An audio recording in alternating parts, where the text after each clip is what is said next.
This segment is on lynching, um, racial terror, lynching. And I want to, just to open it up, I wanted to share, well, you both are experts on this content.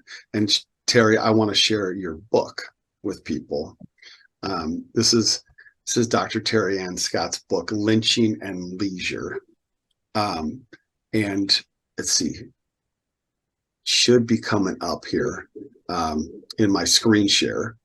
But the title of the book is Lynching and Leisure. And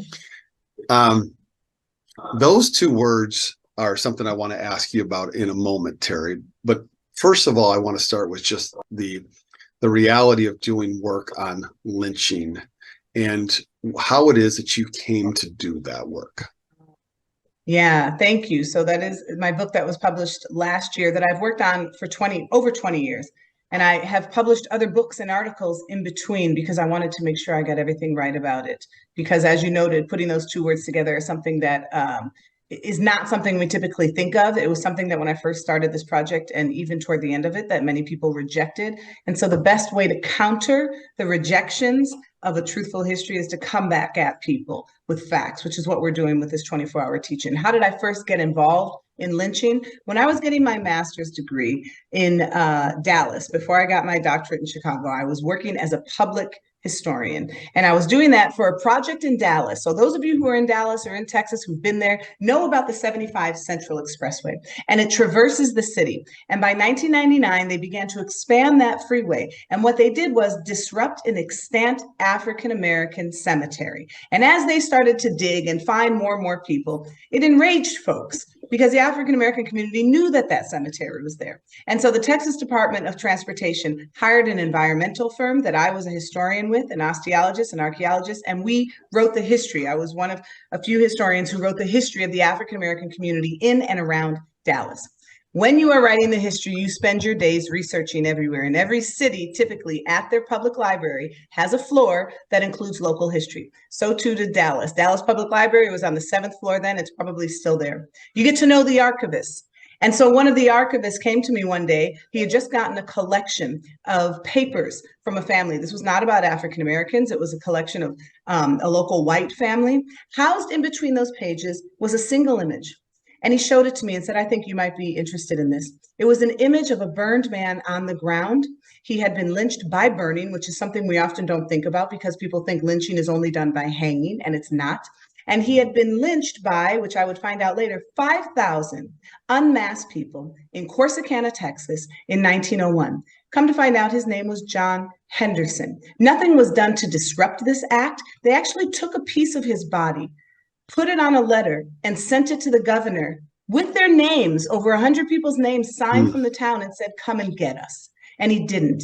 And I needed, just from the image, before I knew this background, I needed to understand how it was that this man could be burned with such impunity. Because think about the act of burning an individual. You have to capture the person, erect a funeral pyre. You have to tie a person to that. You have to burn them, which will take 30 minutes to an hour. You wait for the body's ashes to cool. You sift through that and collect corporal souvenirs. You take pictures with that person because this is a narrative that happened over and over again.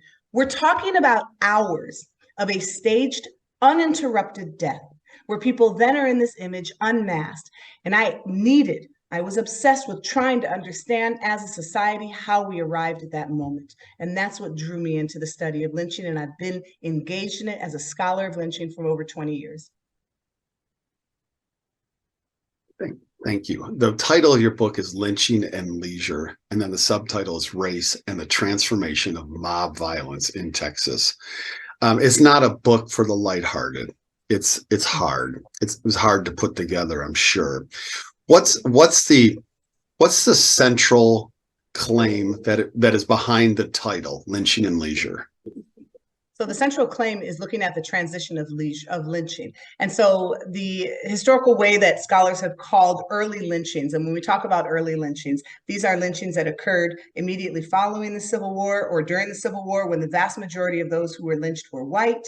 Their bodies were left intact. They were lynched by masked individuals because they were afraid of being punished for having lynched these people. And then you experience in this country a transition after Civil War, a transition after Reconstruction, where Black bodies are no longer monetized in the same way, because when you owned an enslaved person, you may beat them, you may castrate them, whip them, rip off of their nails, cut out their tongue, all of these horrific things, but you still had money associated with that person. So punishment stops short of death. That changes after the war. And once you see that transition from quiet violence and white people being lynched to racialized lynchings that serve as a form of social control, you see at the same time this infusion of fanfare and entertainment and spectacle. And so I investigate this transition from quiet violence to a racialized violence that is wholly dependent on, in most measures, this form of entertainment. And I make that argument that that's the transition that we see. And I talk about in my argument the reasons why we see this, how the commodification of the Black body becomes paramount to this exercise in the late 1800s. How changes in migratory patterns, particularly in Texas, when Black people are moving from agricultural areas to towns, increase this kind of racial animosity and increases the number of people being lynched. All of these factors that play into this new lynching narrative, as I call it. And what is the new lynching narrative? It is a narrative where it is mostly Black people who are being lynched. They are being lynched by unmasked individuals. And there is a ceremony inherent in this lynching where people are taking tour buses, tour trains, or eventually cars to the sites of lynching, where they are taking postcards from these spaces, taking pictures, and where they're taking corporal souvenirs from the bodies of those who are lynched. And I try to understand how we arrive at that. Okay. I want to show an image here, and then gonna bring you in just a minute or two, Yohuru. Okay. I want to show an image that is, well, on the book cover right there. What's that? What's the image on the book cover, Dr. Terry? That's an image of Henry Smith, who was lynched in early February of 1893. It is a lynching that Ida B. Wells talks about extensively in the Red Record. 15,000 people attended that lynching in Paris, Texas, and they tortured him above that platform. And on that platform are written the words, if you get in close, justice. This was a form of justice in these communities. And so that's the image that we see. And schools were closed that day. There are excursion trains. This had all the kind of identities of a holiday in Paris, Texas. Okay, I'm going to show an image here that is, I believe, and you two can tell me if I'm correct on this, Jesse Washington in Waco, Texas, which I want to talk about because of the importance of it in many respects. But I'm going to show the image to kind of finish this public spectacle piece. This is a horrifying image, but it is exactly the kind of truth that we want to tell you we're going to show you, but then we believe is important to show. And so here, if you all want to pop my screen share over to this image now from I'm able to show this. This is featured in the documentary that we will talk about at the close of this session. But this is from a Washington Post article. Is it Jesse Washington? That is an image of Jesse Washington. That's the aerial shot in Waco, Texas. And in total, there are almost about 15,000 people there as well. That's a different 15,000 than the 15,000 that's on the cover of your book. Right. That's right. And in the middle of this image is Mr. Washington burned, horribly so. And all I can see are all of these shirts and hats, okay, of all of these people that are out there covered in the sun or whatever the heat is of the day with these hats on, so that they're not just uncomfortable, but they've come, correct? Am I correct here? They've come solely for the purpose of seeing Mr. Washington just killed. They waited outside for hours, sometimes some of them for more than a day. He had a farcical trial. When they asked Jesse Washington, who by my estimation and my research and census data was only 17 years old, when they asked him if he was guilty or innocent, he said yes. He didn't even understand the questions that they were asking. There was a forced confession from him. They told him that if he confessed, they would save him. That is a typical narrative as part of this. And once they deliberated for 4 minutes, 4.5 minutes to be exact, then the crowd, numbering in about 1,500 inside of the courtroom, placed a chain around his neck. They said, "Get the N-word," and they dragged him down the steps to this assemblage of individuals who were waiting. As they dragged him from the courthouse to the lawn of City Hall, which is where this is taking place, he was heard exclaiming, "Haven't I got one friend in the crowd?"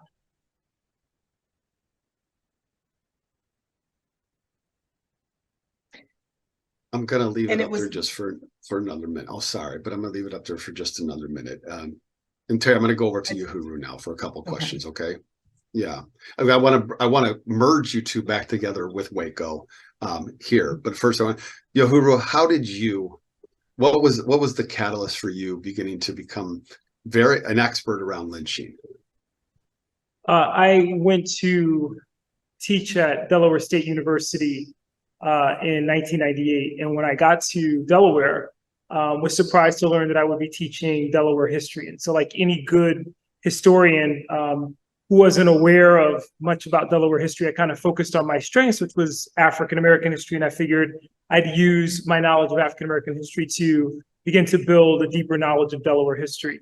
And one of the first books that I picked up was a book that was published by a collection of University of Delaware professors, a history of African Americans on Maryland and Delaware's Eastern Shore. And in reading that book, they talked about the 1903 lynching of a gentleman by the name of George White, who was burned at the stake. 5,000 people watched George White burned at the stake. Circumstances very similar to Jesse Washington. And what disturbed me about the description or the narrative around this lynching is that they claim that the racist minister would preach the sermon that had led to the lynching had been raced out of town or rushed out of town after this, and that there was, kind of widespread hand-wringing over the affair. And when I read this, I was like, if this happened in Delaware, this is the only place in the Union that it happened, because very similar to what Dr. Scott described, my research on lynching, particularly after the turn of the century, is very similar to what she describes in Lynching and Leisure, that these were affairs in which, in most cases, no one was held accountable, that these were, kind of public displays of excess. You've heard them described, or, various code words for them: picnics, barbecues, so on and so forth. In fact, there was a very influential and problematic internet article that circulated for years claiming that the origin of the words picnic was tied to lynching, which is not truthful. But the reality is that picnic, like many other words, was used to describe or used as code for these planned murders, which often had the sanction of local law enforcement.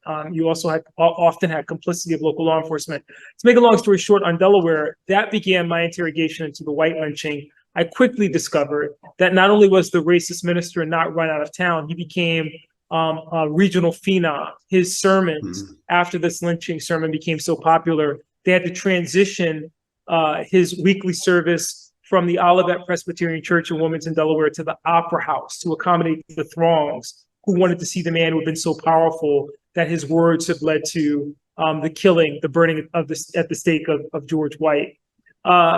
And then I, began to look at this even more, and they were saying this was the only lynching in Delaware history. And I was like, again, if that's the case, this is the only place in the Union that this happened.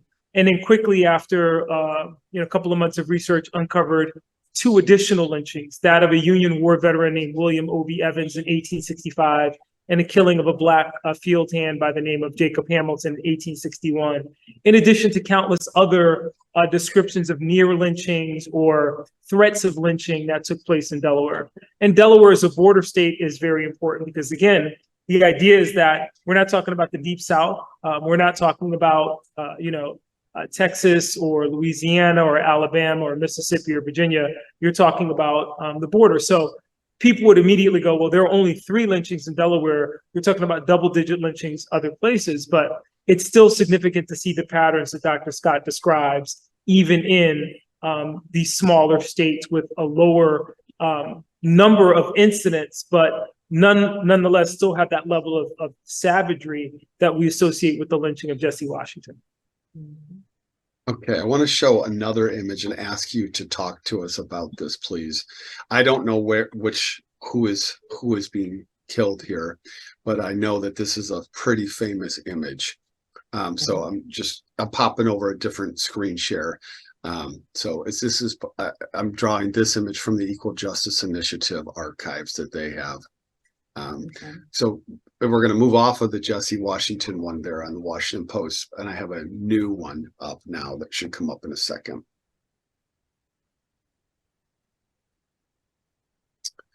Okay. Can you talk to Dr. Williams? Can you talk to us a little bit about this image and things over on the right side is the body, person hanging from a tree. But could you talk to us about what you're saying? What's important for us to notice here? I'm not sure. Are you able to see? You're not able to see it, are you? No. Can you identify that image, Dr. Yeah, Scott? I believe that's the Minnesota lynching. Is that Duluth? Yes, I think it's the Duluth, Minnesota. It's the gentleman pointing up at the body, and they're all looking at the camera. Yeah, this is a fascinating image for any number of reasons, and I want to, say something here that might take us in a different direction, but I think it's important to acknowledge. In the 21st century, when we have access to so much technology, for a long time when African Americans talked about, Black people talked about acts of violence committed against Black bodies, there was no record to support that. And so most people think about, in our contemporary moment, Black Lives Matter and the number of deaths caught on cell phone. We think about something like the murder of George Floyd or Ahmaud Arbery, for example. And these moments that are captured that provide evidence to the narratives that African Americans often talked about in terms of violent encounters with police. Before social media, before cell phone video, lynching photographs provided the evidence that supported what African Americans were saying about this brutal, savage treatment, but without the accompanying narrative. Because often, as Dr. Scott mentioned, these postcards were traded through the mail. They were celebrated by people. These people aren't ashamed of the behavior that they're engaged in. They are celebratory. In the lynching postcards, Tokens of a Great Day, you have a person writing home to his parents. This is the barbecue that I attended the other day. And there's no shame associated with being connected to a murder. And these are murders. I think sometimes the word lynching itself takes the sting off of these just being murders that are accompanied by the gaze of, in many cases, hundreds, if not thousands of people, as in the case of Jesse Washington and Waco or George White, and certainly the Duluth lynching that you're looking at here. And the smiles on the faces of the people that are there. We're often told that lynching was a form of violence to protect white womanhood, and yet here are white women and children who are part and parcel of the violence. So if this is done to protect them, why are they then in the midst of this kind of spectacular savagery?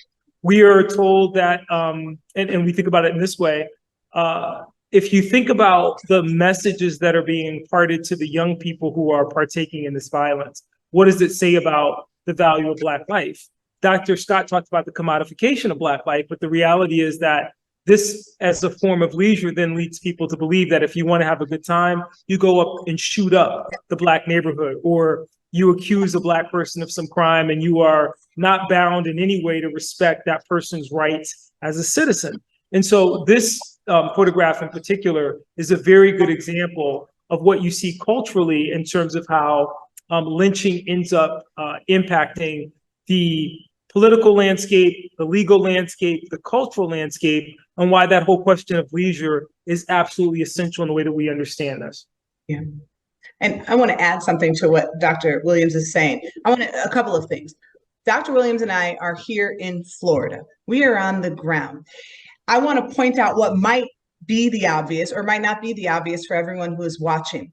If we were teaching at a university in Florida right now, a college or a university, based on what was just signed by Governor Ron DeSantis the other day and was pushed through by Florida legislators, we would not be able to talk about this. The way that I talk about lynching in my book is a systemic problem. It is born into the institutions that many of them collectively bred and created this new lynching narrative I talk about. We hear the numbers. The numbers in total are closer to 6,000, and they're uncovered all of the time. The EJI found an additional 700 than what the NAACP and Tuskegee Institute had.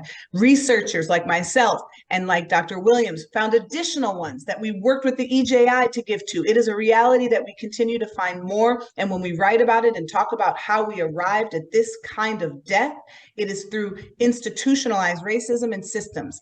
In that bill that DeSantis signed, you are not allowed to have state funding for any course that talks about this kind of institutionalized racism. That means we would be fired. We would not have our course on the schedule. A number of things would happen. One other thing I want to say, David, the way that you have created and put this image, we have a lot of educators watching us from across the country. Many of them are in the orbit of the Institute for Common Power. Shout out to all of you for being here. I know you've been online for hours, and the support that you have given us, as Dr. Williams mentioned, means everything. Other educators are just being introduced to us. Many of you are wondering, how do you teach these kinds of histories?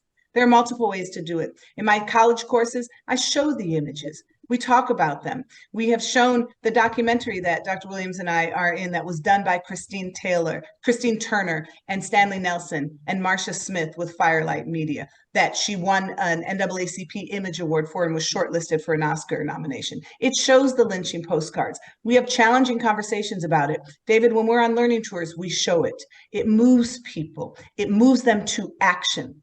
If you are in high school, we have high school classes at Frederick County Public Schools in Maryland, where I am. We've been up for hours, who are showing that documentary. If you're in middle school, if you are a middle school teacher, if you're a freshman high school teacher, and you know you might get pushback, the way that David has this image here right now, that's a way to show it to students, because you can shift their focus to the crowd. You can talk about this kind of racism, this kind of violence, and focus on the crowd and have discussions around that. And if you need ways to understand how to talk about that, we are a resource for you. Come to us. We want to have those conversations with you. And if you want to talk about a contrast, and again, I think it's problematic to make problematic assumptions about modern lynching and historical lynchings like you're seeing here with this photograph. But I would ask people to contrast the image of this group of bystanders, onlookers in Duluth with the image of those bystanders on the afternoon that George Floyd was murdered. They're very different images. And that says something about, when we talk about this in terms of civic engagement, this was state-sanctioned murder in the sense that no one was ever held accountable. We can talk about after the Civil War, and Dr. Scott does a phenomenal job of this in her book, talking about the way that the Supreme Court, through a series of decisions, basically relieved law enforcement of the responsibility to protect Black prisoners. We think about cases like Strouder versus West Virginia or U.S. versus Harris. By the time we get down to the 1920s, there's efforts by the NAACP to have a federal anti-lynching bill passed because there is no expectation that state and local government will pursue lynchers. It just doesn't happen. In the Delaware case that I mentioned, they actually arrested somebody, and the mob returned to the courthouse to free that gentleman, Arthur Cornell, who'd been arrested and detained. So this was the norm. When we think about it in that sense, this is also a lesson in civics. It's about the value of Black life within the context of the criminal legal system in the United States. Note, I didn't say criminal justice system because there was no justice for those victims of lynching. And I think it's also important to mention or to note, as Khalil Muhammad does in his book, The Condemnation of Blackness, the metric here isn't innocence. It doesn't mean that every Black person who was lynched was innocent. There's certainly abundant cases that we could talk about, like Laura Nelson of Okemah, Oklahoma, who was lynched, who were clearly innocent of any crime. But even for those African Americans who have been lynched for some supposed offense, they were still executed without due process of law. That's a violation of the US Constitution. It's a violation of those things that we claim are sacred within our democratic process. And so that's important to talk about as well. Why do we have these processes in place? They're designed to prevent perversions of justice, and lynching is perhaps the most egregious form of those types of perversions of justice. Okay, I want to touch on two things here in the last 10 to 15 minutes. One is I want to talk about today, and second, I want you to highlight what the NAACP does in Waco. So first about today, Terry, Ahmaud Arbery, Tyree Nichols, George Floyd, Breonna Taylor. Are these lynchings? Is that a word you would use? The entire last epilogue, the epilogue of my book, talks about modern lynchings. And so I was writing it and writing in a completely different direction, talking about what I perceived to be the last lynching in Texas, which was of James Byrd, which was the only lynching where anyone was ever sentenced to prison for in 1989. And then the video of Ahmaud Arbery's murder was released. And I fell into a sort of depression for days. I literally sat back and thought about that. And I thought about Elijah McClain, and my history had collapsed. I fell back into the history that I had been studying for decades when I had to come to the wretched acknowledgement that these were lynchings. They were lynched. And I then understood, and I've understood since then, why when people have asked me, when did lynching end? I could never give a definitive answer. I couldn't find the historical processes that said it ended. Why do I call those modern lynchings? The Tuskegee Institute had a conference in 1941. They invited all the top investigatory agencies and individuals, including the NAACP, Chicago Tribune, and all sorts of other folks who had been investigating and tracking lynching for years. And the consensus items that they came up with, which fed into so much legislation, because remember, 200 anti-lynching bills were sent to Congress. Not a single one passed until last year. 200 over the course of more than 130 years. The consensus definition they came up with is that there had to be a dead person, somebody had to be killed. It was a murder committed by 3 or more individuals, and that it was done in service to race or community or justice. In the mind of the murderer, that was the perception. I'll add something else that is kind of a common denominator. You have a medical examiner or a coroner who typically rules it as death unknown. What are they doing with that? They are removing any culpability. If we look at those lynchings we just mentioned, George Floyd, Ahmaud Arbery, Elijah McClain, those all fit into that definition. So too do so many other deaths, many of which then and now are ruled suicides by police officers, such as a young man who was murdered in Mississippi not long ago, and it looks very much like a lynching. Those fall into that definition. So if we are talking about that definition, somehow in our minds, we want to act like we are past that as a society, that lynching no longer exists in that society. Make no mistake, we are doing much better than we did, but lynching is not, as I say, a relic from a Jim Crow past. Lynching is a modern form of racial control and racial terror. What are those characteristics again that you identified as part of the common scholarly definition? That there is a person who was killed, and actually the Emmett Till anti-lynching document or bill that passed just says an attempted murder. So it's even a little bit looser, but that a person was killed, that they were killed by 3 or more people, and that the people acted in what they thought to be service to race, justice, or community. So in the case of, go ahead. I was saying, in the case of Ahmaud Arbery, you had 3 men who killed him. And when one of them called 911, and the 911 operator said, "What is the nature of the crime?" And they said, "A black male is running down the street." They thought that they were acting in service to community and service to race by stopping this man. It also demonstrated, and when they killed him, one of them stood over his body and exclaimed, "Effing N-word." When they killed him, their assumption also, because they killed him in the middle of the day, is that they would not be held accountable. And they weren't. Barnhill, who was the original prosecutor, exonerated them. He wrote a letter that you can find on Google right now that says no crime was committed, that they were in hot pursuit of a burglar, what they thought was a burglar, and that the only person who should be admonished is Ahmaud Arbery's mother for pushing to have the case removed from his jurisdiction. Dr. Yohuru, and then I want to bring you two back together again on Waco. But I want to ask you a question. You teach at St. Thomas University, University of St. Thomas, which is in St. Paul, Minnesota. I used to live not far from there, and I know that university, a very prestigious one. In a classroom there, would you be comfortable speaking about? Would you call these public lynchings today? George Floyd, of course, in Minneapolis, not far from you. How did you approach that in the classroom, and how would you approach it how do you approach it today? You know, it's interesting because, again, when Dr. Scott makes the connection between the Tuskegee definition of a lynching and then puts the word modern in front of lynching, it makes it easier to use that terminology in terms of what we see in our contemporary moment. Because there's a desire for people to think about this solely in terms of the spectacular savagery that we associate with lynching at the turn of the century. People being burned at the stake or having their limbs dismembered, so on and so forth. But the fact of the matter is the vast majority of lynchings were not attended by these large scale crowds. Those images attract our attention.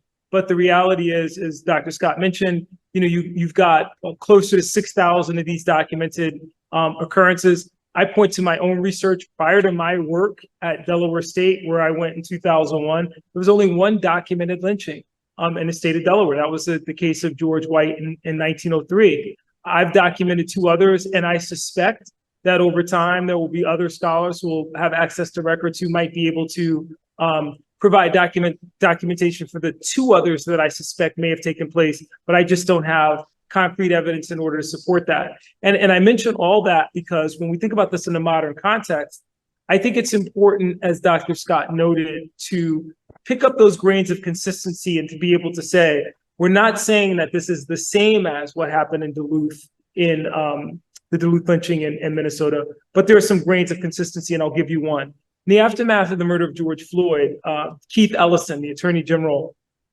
in Minnesota, had worked for the exoneration of one of the Black men who had been implicated in the alleged rape that had led to this lynching of 3 circus workers in Duluth, and ultimately was able to win a posthumous pardon for this gentleman, like a form of essential justice.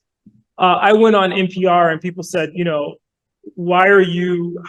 can you compare or talk about George Floyd in the context of Duluth? And I said, well, they're not apples to apples, but I'll give you one good example. In the case of the Duluth lynching, they had the 3 African-American circus workers in custody. And the police chief had the potential to protect their lives, to hold them in safety until they had a trial. And then as a result of that trial, that case would have been adjudicated. What the chief ended up doing was giving an interview with the press where he said, and I quote, "I will not risk one drop of Anglo-Saxon blood in defense of those prisoners." Once the chief said that, that was a signal to the mob that there would be no resistance at the jail. And that evening, the mob came, they dragged those gentlemen out, and they basically lynched them, hung them to the nearest lamppost. That's an example of official sanction for the violence in the way that Dr. Scott was describing. But I'll also then connect that to George Floyd in terms of narratives. In the immediate hours after the murder of George Floyd, the official narrative was that this had been a medical event. And if not for the cell phone footage captured by Darnella Frazier and the eyewitness accounts of those who had been there on the scene, that probably would have been the likely way that George Floyd's death would have been reported. And so when Dr. Scott makes that connection and says, you know, let's be clear that that impulse still exists and that definition is still useful, those are ways in which we can make those connections. Sure. And I want to say something about the state. So in Delaware, you said 3 documented lynchings that you were successful in finding. And I want the audience to understand the breadth of lynching in other states. I found 750 in Texas. 750. And then I stopped my research because I kept finding them and I did as much as I could. There could be more. That's in a single state. Just for people to understand the history of the act of lynching in this country. And I think it's also important then because as Dr. Scott pointed out, then there's the the assumptions that people make about small numbers. Delaware has a very small Black population. So when you're talking about 3 relative to 700 in Texas, or, the enormous numbers that you get in Georgia and Mississippi and Alabama, that 3 is significant relative to the fact that this is a border state with very small numbers of African Americans. And one of the things that I argue in my work is that where you see that show up also in the criminal legal system is in executions. Now, again, some scholars are very hesitant to make the connection between lynching and legal executions. But in the state of Delaware, and again, the numbers seem small, there are 25 executions between 1900 and 1950. 18 of those are for rape, I believe, and only 1 white man is ever executed prior to 1950 for the crime of rape in Delaware. That's in 1942. That means that in the state of Delaware, the crime of sexual assault seemed to be the exclusive preserve of Black men in terms of who was punished and executed for that crime, including a very infamous case from the 1870s in which the alleged victim, came forth and said she had fabricated the story. The governor at the time said a white woman, no matter how low. It was eventually determined that this woman had been a prostitute from Philadelphia, that she'd contracted with these 2 men for her services, and then was disappointed in what she had been paid as a fee and concocted the story, her and a co-conspirator. And the governor literally said, a white woman, no matter how low, virtue will be protected in the state. Yeah. And those 2 men, Chambers and Collins, are executed in 1878 for a crime that they do not commit. Again, those stories are compelling and people are moved by that. But even more compelling for me is the fact that the Delaware newspapers are chock full of accounts of white men that sexually assault immigrant men that sexually assault women, and they're not held accountable in the same way that Black men are held accountable for sexual assaults. And so, again, that's part of the legends what we look at in this criminal legal system and the perversions of justice within it. And the point you make about populations is very important. We sit here in Florida, and that's a well-taken point. Florida had the highest per capita rate of lynchings in the country. So relative to the number of Black people here, they had the highest rate, not the highest raw numbers, but the highest per capita rate of lynching in the country. And so the kinds of racially restrictive legislation that we see, the legislation that we see that is imbued with a level of white privilege and white supremacy, this is not occurring in a vacuum. Florida has a history of racial injustice, racial terror, and discrimination that is rearing its ugly head again. Okay, well, it would be great if we could do another hour on this, because this is really, really important stuff. I could see a teach-in around content, right? Of thematic teach-ins in the future, like teaching X history, teaching X realities. Lynching to me would be at the top, all right, because of all of the violence today. We're going to move to a next session here with one of our great teachers from our last trip, but I don't want to leave this without a 30 seconds to 60 seconds pitch from you, Dr. Terry, to people on why they should take a look, because these are educators who will go learn things, and people will go things about Waco and the Waco horror and what the NAACP did in response to Jesse Washington's lynching.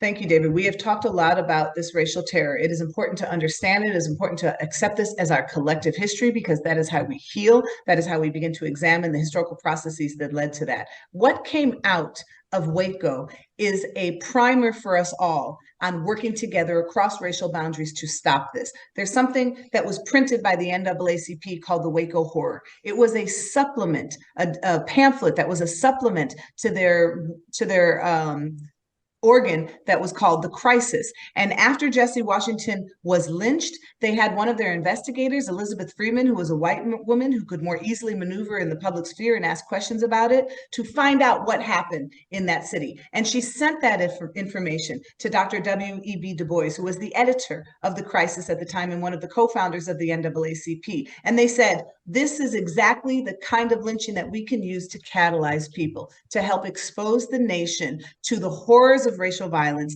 and help them work against it. They sent it to 750 newspapers across the country, every single member of Congress, and every one of their members in the organization. And they raised thousands of dollars to fight lynching and to add to the anti-lynching campaign. And Dr. W.E.B. Du Bois was proud to publicly announce that he received money from different races from across the country, that people united across racial boundaries to fight in this attack against lynching. When you deny children the ability to learn about these horrific things in history, I said it earlier today and I said it again, you deny them the ability to understand how working across difference has changed this nation, how working together, how working with allies creates change in this community. So the NAACP and the work that they're doing serves as an example for all of us. Yes. Thank you too so very much. For those folks who are running who are engaged in the commentary on YouTube, can you please put the name of the documentary and where people could view it at in there? Because it is exactly the kind of teaching tool that is powerful for starting with us personally as educators. And particularly I think I'll just encourage everybody to take a look. So thank you so much, Dr. Terry, Dr. Yohuru, for your work and for your leadership and for this segment too. Thank you. Thank you both.